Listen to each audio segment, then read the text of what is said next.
4 సంవత్సరాల శ్రమ ఇవాళ ఫలించింది. వాళ్లతో పాటు ఆంధ్ర రాష్ట్రాల యొక్క ప్రజల యొక్క అమరావతి కళ నెరవేరబోతుంది. కులానికో లేకపోతే ఒక ప్రాంతానికో అంటగట్టి కమరావతి అన్నారు, అక్కడంతా ఏదో ల్యాండ్ పూలింగ్ అన్నారు, ఎన్నో రకాలుగా పోవదిలేశారు. అది అసలు ముక్కు ప్రాంతం అన్నారు, ఏదో చెప్పారు. అయినా కూడా మళ్ళీ ఇన్ని ఒడిదుడుకులు తట్టుకొని ఈ రోజు నిలబడిందంటే ఎలా చూడాలి సార్ ఈ అమరావతి ప్రాంతాన్ని? అతనికి పరిపాలన చేతగాకనో ఒక కులం మీద ముద్రేసో దీన్ని తప్పించాలని ఇక్కడ ఉన్నటువంటి 33,000 ఎకరాలకి ఆ రోజు అసెంబ్లీలో అతను కూడా తీర్మానం చేసేటప్పుడు 33 ఎకరాలు కాకుండా ఇంకా ఏదైనా ఉంటే అవకాశం చేసుకోండి చెప్పిన సందర్భాల్లో మనందరం చూసాం.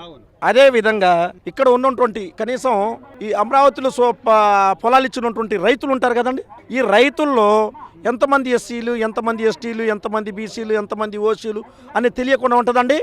తెలియలేదులంటే అతను అసలు ముఖ్యమంత్రే కాదు కదా. చెప్పండి మీరు.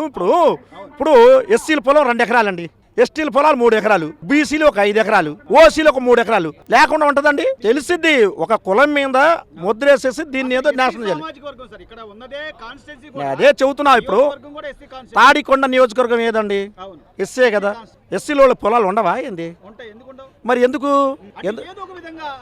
దీన్ని సర్వనాశనం చేయాలని, దీన్ని అమరావతి అనే ఒక రాజధానిని సర్వనాశనం చేయాలని తప్పక ఆయనకి ఎస్టీలు ఎంతమంది ఉన్నారో, ఎస్టీలు ఎంతమంది ఉన్నారో, ఎవరు సర్వే నెంబరు, ఎవరి పొలాలు ఏందో తెలియదండి. తెలియదంటే ఆయన ముఖ్యమంత్రి లేనట్టుగా అర్థం.